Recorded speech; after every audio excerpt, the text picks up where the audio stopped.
Hey Brandon, I just wanted to talk to you that I'm gonna be gone to discover myself out in the wilderness. And I guess, are there any farewell comments that you'd like to... Get out of here, I'm trying to do my Latin.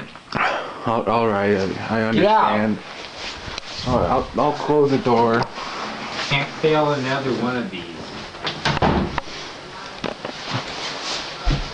Hey Mom, I'm going on my trip. I just want to let you know that I might not be back in like weeks, days, months. Please take care of my son. I will miss you so. That sounded really genuine, Mom. I will miss you. Be very careful. Thank you. I love you so much. I don't think I had the camera center on your face, so you don't have to worry. Thank God. Okay, goodbye. Be careful. I'll try not to get lost out there. Kind of like our Missoula trip. I don't know what you're talking about. Oh, Smokey, how do I say goodbye to you? It's hard to say goodbye to you. You're soft fur. I just want to let you know. Stop playing with the strings, Mel. I just want to let you know that I will miss you and your... Oh my gosh, Smokey. Okay, I know you love me, and I know you... Oh, close your mouth. I know this is tough for you. Don't scratch me. Don't. I just want to say goodbye, Smoke. I'll grab a clump of your fur as remembrance. This is all there's left to Smoke. You probably can't see it, but goodbye, Smoke. Well, goodbye, Nick. You're not home right now, but I think this is a pretty good equivocation of you. So goodbye, Nick. Why is this thing so sticky? Oh, gross. I guess also goodbye, Nick's laptop. Nick's phone isn't here, but same thing. Roasted. Well, guys, it's time to go. So it's pretty nice outside. It's like 10 degrees. I had a little bit of a delay with the batteries in the camera. They were low on charge, and I didn't want to be all the way out and then find that I don't have any batteries. So apparently only accepted chargeable batteries. So I had to go get those done. So I'm right now. It's about 1:30, 10 degrees out, and yeah, it looks pretty nice out. Let's see here. One of the issues with the vlogging is that it's not a GoPro. It's not like I can hold this and properly function at the same. Oh gosh, properly function at the same time. So I'm gonna put on my skis right now. Guys, prepare for this to be more of a disorganized format because I'm no video expert. I'll probably just record here and there throughout the day. So we'll see how it goes. I don't know how the finished product will be. To begin with, let's go. I can't put on this. To begin with, I need to put on my ski shoes. So my skis. So I've been skiing off and on during the weekend. This is a 4-day weekend, by the way. Mainly, it's been in preparation for this. This is supposed to be a mega vlog instead of a podcast. Hopefully, it'll treat you guys nicely. So I'm supposed to be out here till, well, I'm gonna be out forever. This is the journey to discover myself. And what do I mean by that? Well, most of the time during cross-country skiing, I just zone out. I mean, I might be gone for like 3 hours or so, but really it doesn't ever feel like that. It feels like I just started and just ended. Basically, it's similar to how I run. And I just zone out and then, oh, I'm done with it. So this should be in my favor nicely. Now, where are we going? Well, see all those trees behind there? I'm not sure how good this camera quality is, but there's a whole line of trees. That's where we're heading. First, gonna have to cross the Tongue River. Now it's been frozen for about a week, probably at least. I know it's been below freezing, and I'm pretty good at, and not just like 31 degrees below freezing, but like fully below freezing. So I believe it's safe enough for me to cross. Alright guys, we are here at the river. It's near the clubhouse and stuff, near the golf course. That's probably cut that part out before this because it really wasn't that exciting. Just some other tracks. Now I have to say, you guys might think that, wow, look at the nerve of Alex going on the river with skis. Now I'm not sure if you can see that well, but people are going on the river with snowmobiles. Like that's real nerve there. Oh crap. Okay, so hard part about recording this is that I only have the stability of one of my poles, and in cross-country skiing your poles are practically crutches. You really like practically figuratively and literally crutches, because without them you really can't do much. And so when I only have a use of one of my crutches, I really can't go that. I'm really not that mobile. So that's an issue. That's why I'm kind of slow while recording. You can clearly tell that people have been all over this river. So I don't want to take the first plunge. It's clearly safe. Down there near Spotted Eagle, I'll be a little bit more concerned. Okay, I'm not sure I'm gonna get down this. Down there near Spotted Eagle, it's kind of risky because there's a little part of water sticking out, because I think one of the areas receives a lot of sun or something, or it's a bend. I don't know why some water freezing, the other parts don't really. I might just use this the deepest. So we're gonna have to go through a lot of bramble here. But look at all this. This looks like someone was having a race here on snowmobiles. They had no fear. Absolutely no fear. I'm kind of impressed. I haven't seen like a whole snowmobile race going down here before. I mean, if a snowmobile can handle it, then clearly skis can. It doesn't look that fresh though. It looks like this is even a while back ago. I think that was probably less likely to be frozen over. So we're just about to make it across, and then I'm gonna have to hunt down that shelter for you guys. It might take me a while. I probably won't get lost though. I've been lost before. Like seriously, well, like panic lost. I say lost is a state of mind, not a place. How philosophical, Alex, but you know, I was lost, and yeah, I was panicked. I was freaking out. I think that's when you truly get lost, is when you start panicking, and that's where I was. There was a Boy Scout camp about 2 years ago, I believe. It was in high school, I know that much. I think it was 10th grade. I remember just reading Fahrenheit 451 on the trip.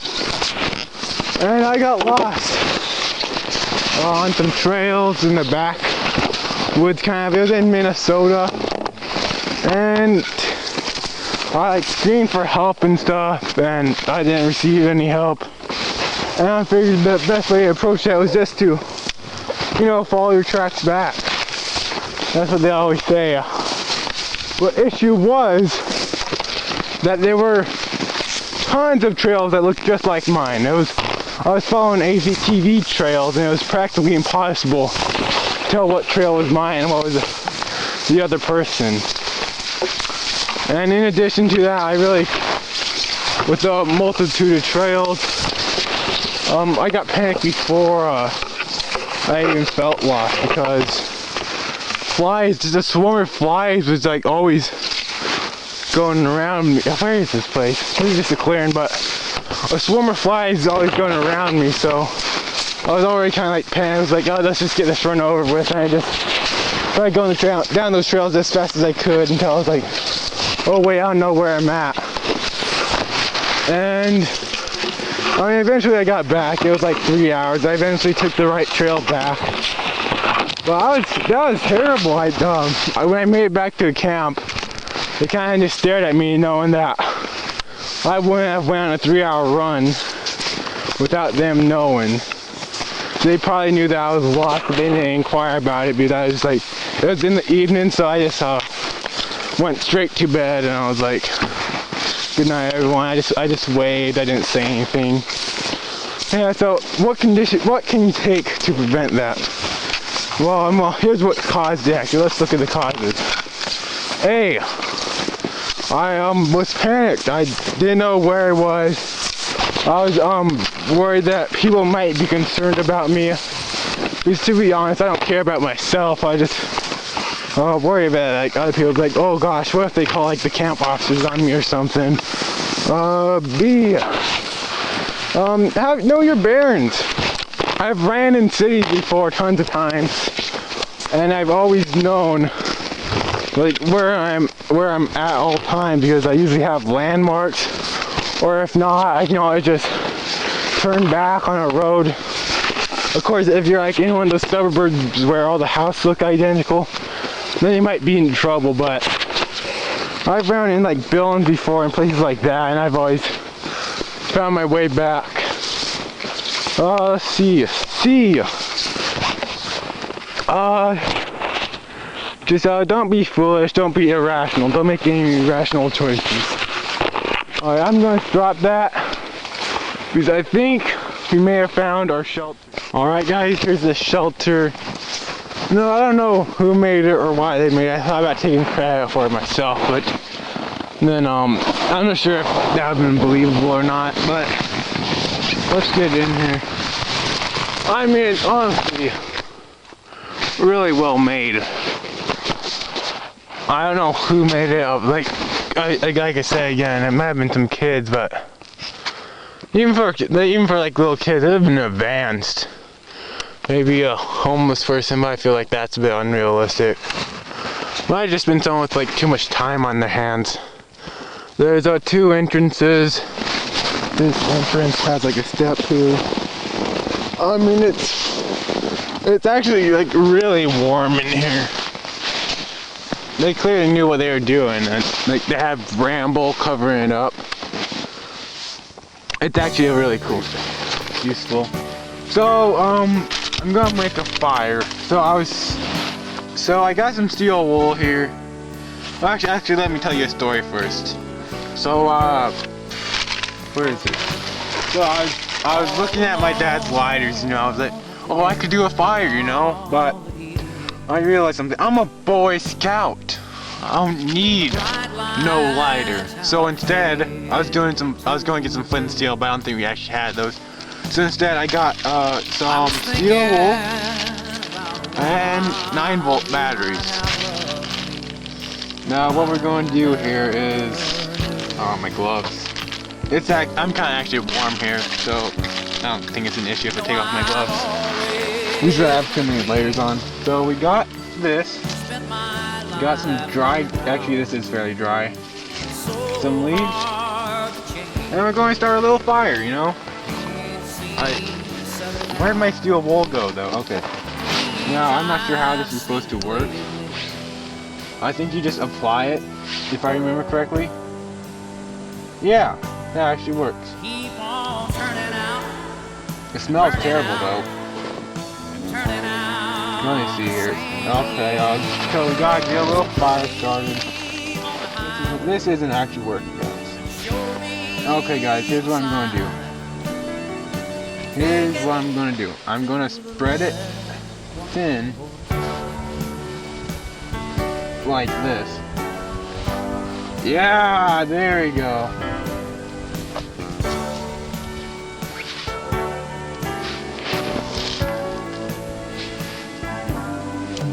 You can spend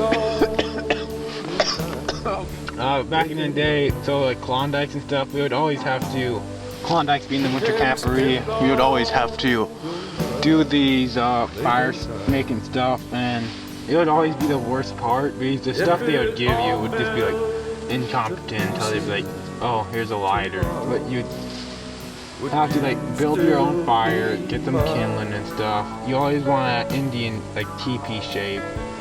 Just teepee shape. But it usually never worked out, and usually by the end of it you were just, oh gosh, it's actually hot. Usually by the end of it you just were cold. Now this place almost looks inhabited, so I am a bit worried that more people come here, but I think the real worry here is that I'm not going to be able to do a fire. Because how am I supposed to spend the night without a fire? How am I supposed to cook them? You know, I got a bow here. How am I supposed to cook the deer once I shoot it? Ask me how am I supposed to do that? Of course I could just go home right now and probably cook it, but I'm supposed to find myself. I don't need to go home. I don't need any handouts. I'm just be able to manage myself. This is preparation for college, basically. I'm going to be in the exact same situation in college. And you tell me how am I supposed to be able to handle that? Alright guys, you can do a bit more. It's going to help seeing it. So I rearranged the fire. And it's still not going. Guys, I'm beginning to think that this is a bust. Maybe we could, come on, yes. I placed it, I was like, wait, why do I have this on top of my fire? I should have it below it. So I changed that up. But, is it going? No, that's just steel wool burn. Oh gosh, it's smoke though. Alright guys, I really think that we are, oh that's probably too close. I really think that we are close to getting this. Just a little bit here. Yes, and we got it. Ooh-wee, isn't that beautiful? I didn't think that we would actually get it, but we finally got it, guys. Whew. That was hard, guys. So what do I bring with me on this trek to discover? What do I bring with me on this trek to discover myself? Well, let's see here. We brought some cookie powder.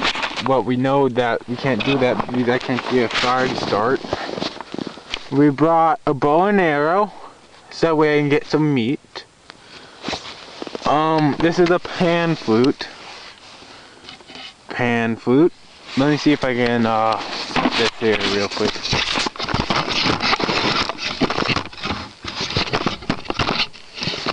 Alright, so here's me playing the pan flute. Okay, that fire doesn't do anything, so I don't need to really watch out.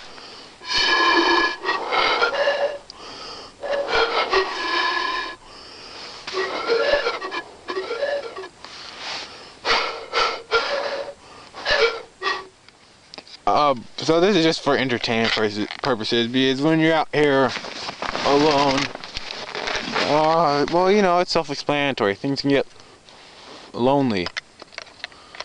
So I'm going to try to do some bubbles for you all. I don't know how a camera can actually view bubbles. Bubbles are supposed to freeze in cold weather. So I don't know how that works either. So now that we're here at the shelter, where am I planning to go now? Well, I'm just thinking 12 Mile Dam. I've made it there before, so why can't I do it now, am I right? All I need to do is follow the Tongue River, and I should be fine. Of course, the Tongue River's covered in snow right now, so that may be a concern. But I think we'll be fine. We'll be good. We'll be good. Twister. You know Twister? The game that you might have played in 5th grade and it was kind of awkward, and now it's like really awkward that you probably don't want to play with anybody. That Twister.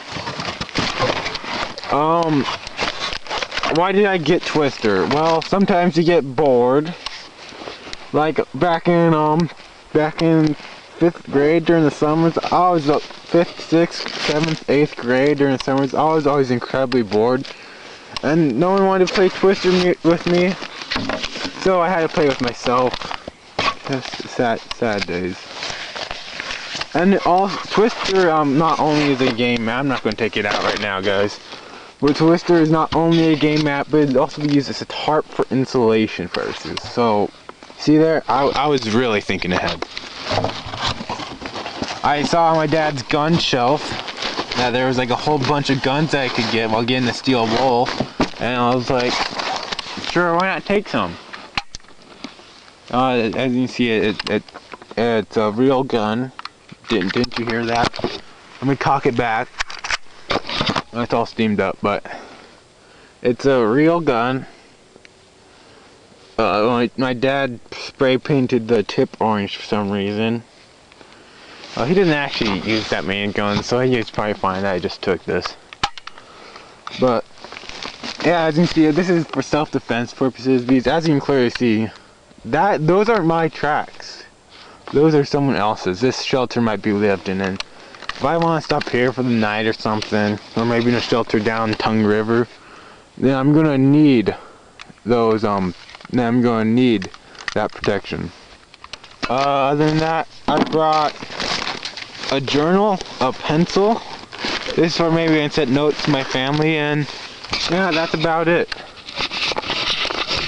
You know, I've come to a realization that I didn't actually prepare for this trip. Oh, wait. I did prepare for this trip. I got a broken mirror here. Oh gosh.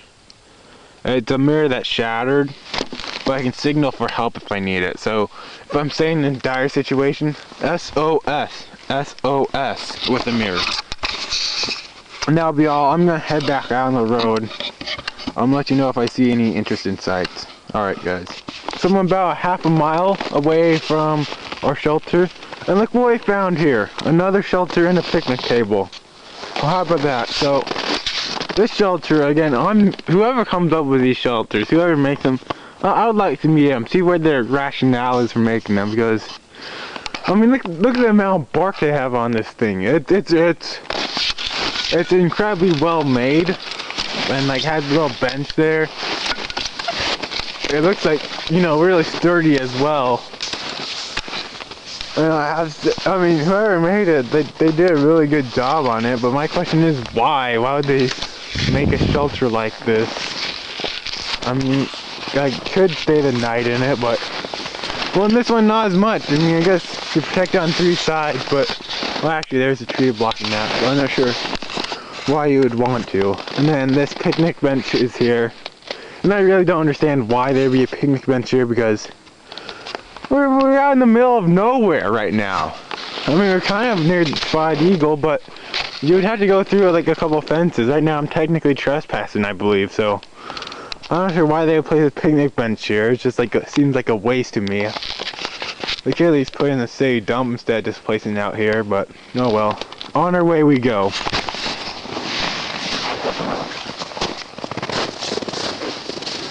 So we are here, and here I'm riding. I actually met something happened that I never experienced before while cross-country skiing. I met someone cross-country skiing as well. It's a bit loud here. I'm not sure how the volume's gonna work, but look at this. Pure unbridled nature, guys. Let me grab that camera. I could spend the night here, but we still have time to go places. Now, question of the day, guys. What are those whole thingies up there? Are those beehives? That's honestly quite scary. Like there's more of them over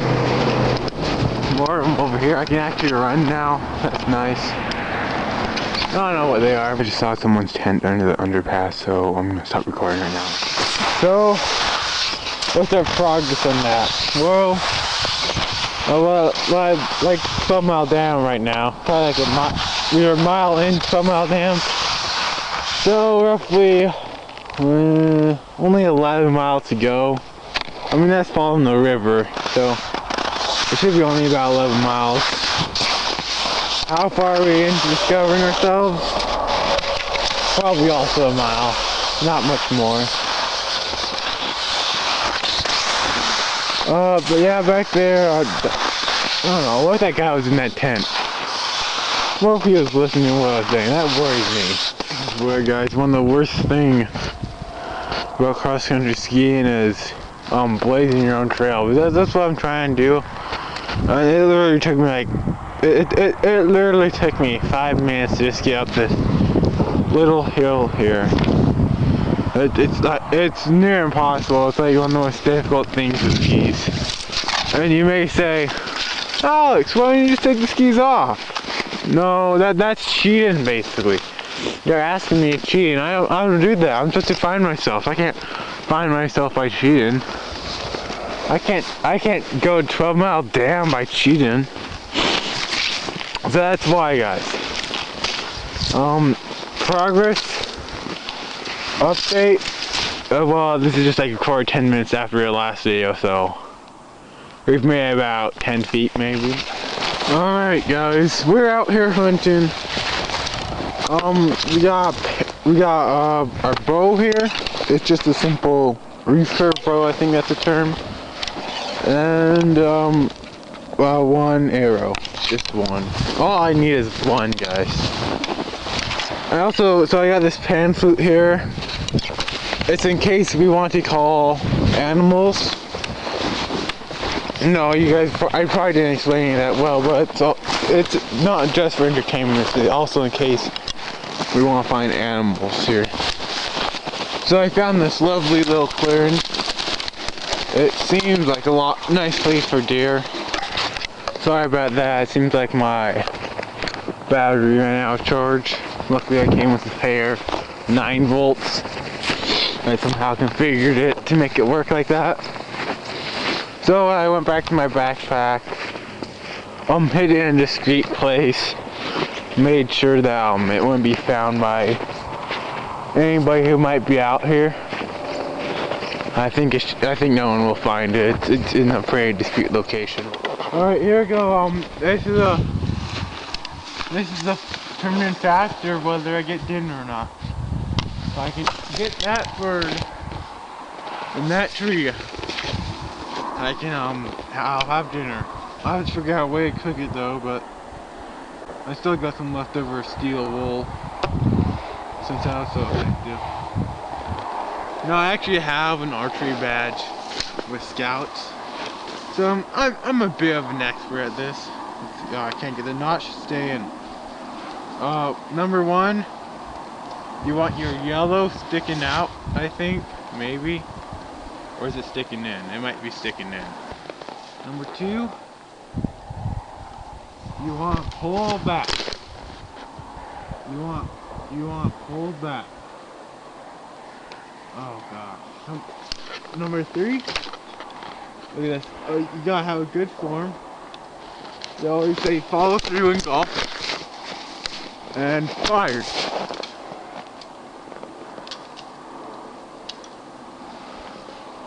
I think you missed. Be right back.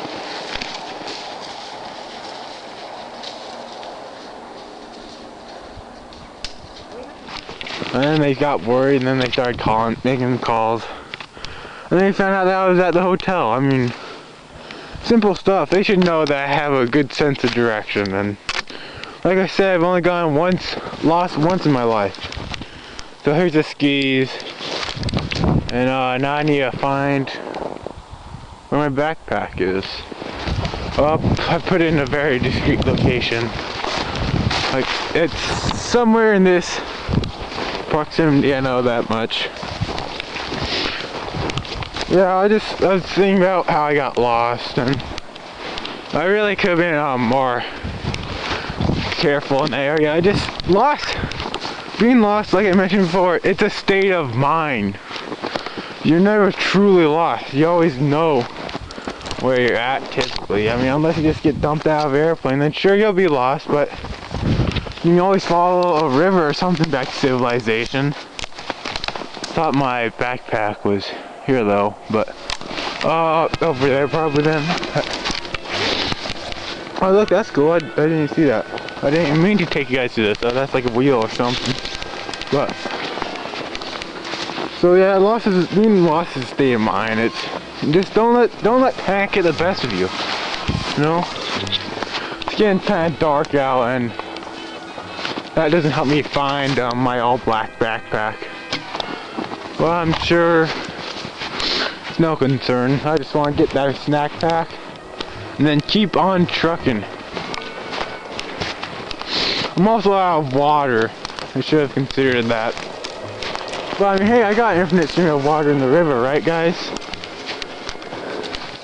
Alright, so my backpack is probably over here. I mean, there's my... No? Oh no. Okay, where would I put my backpack though? Oh no, what someone took it. No, that wouldn't happen. I was just being paranoid. That wouldn't happen. Where's my backpack though?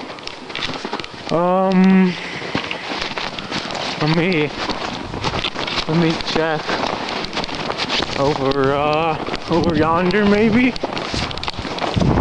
Yeah, it's kinda over there.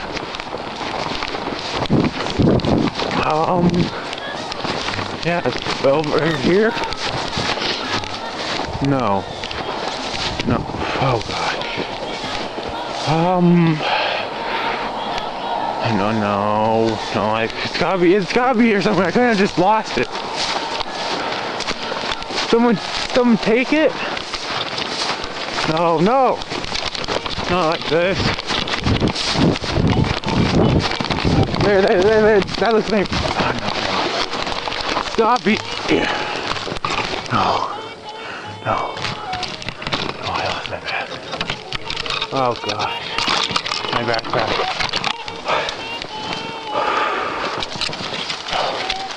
No, I can't. I couldn't have lost it.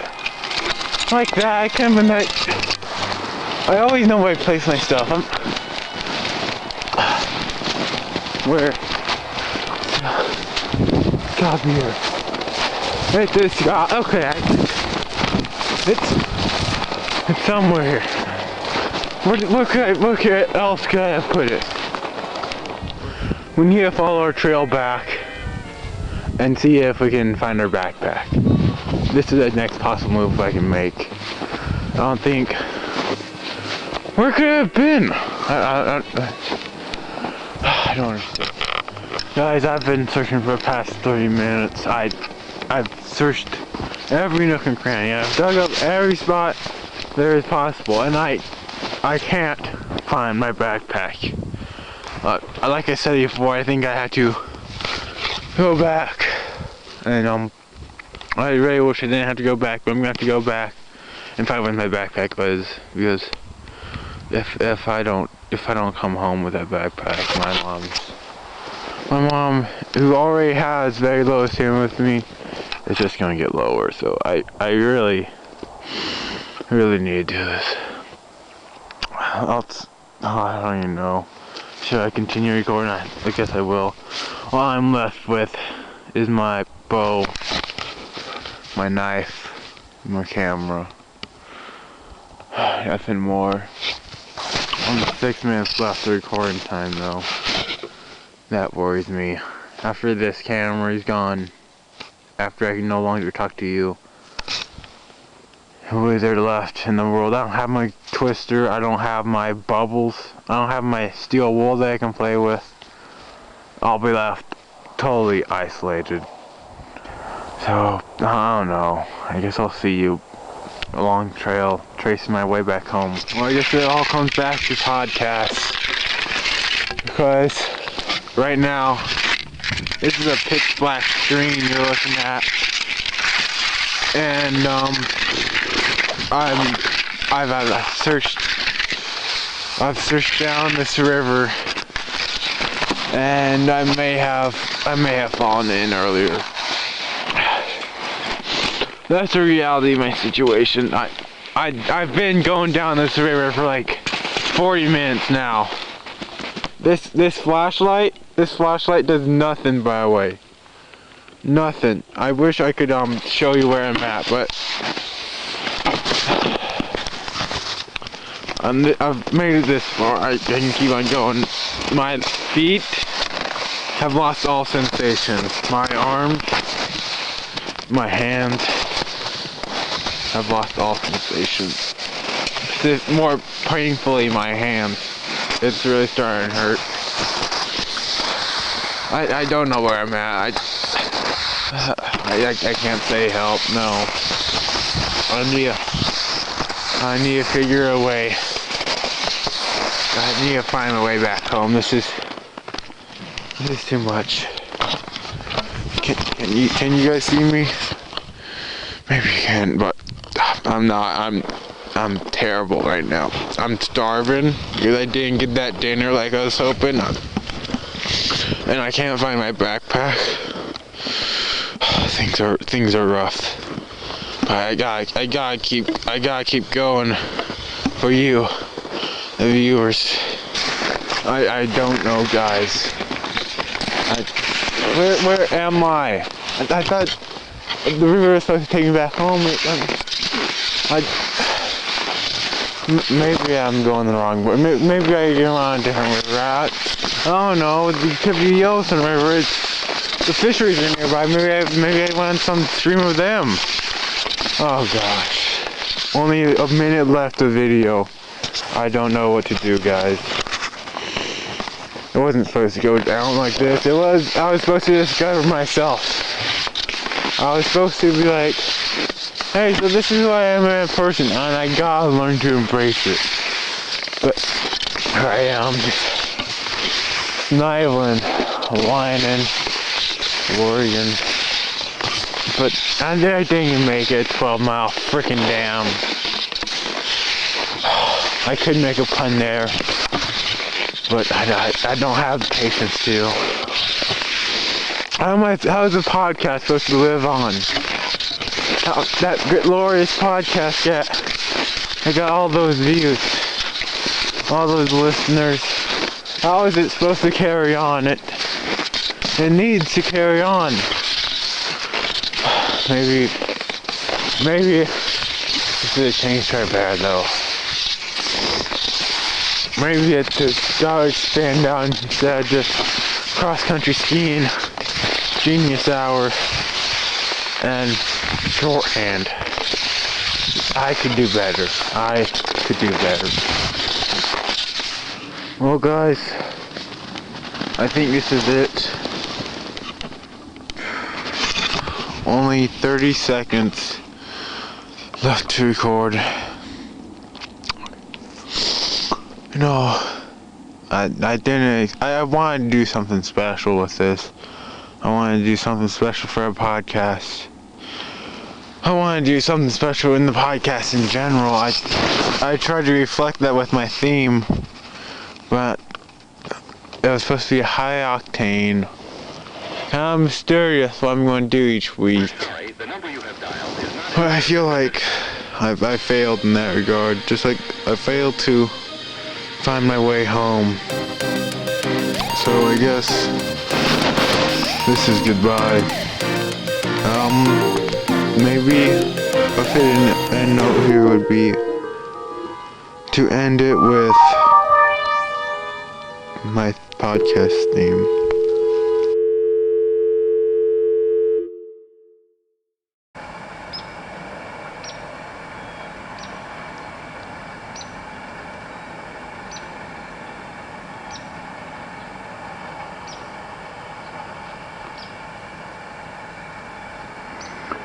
Alex, come on, let's go inside. I'm getting cold. Alex, come on. It's time to go to school. We're gonna be late. Gosh, this vlog thing was just a dumb idea. I'm done.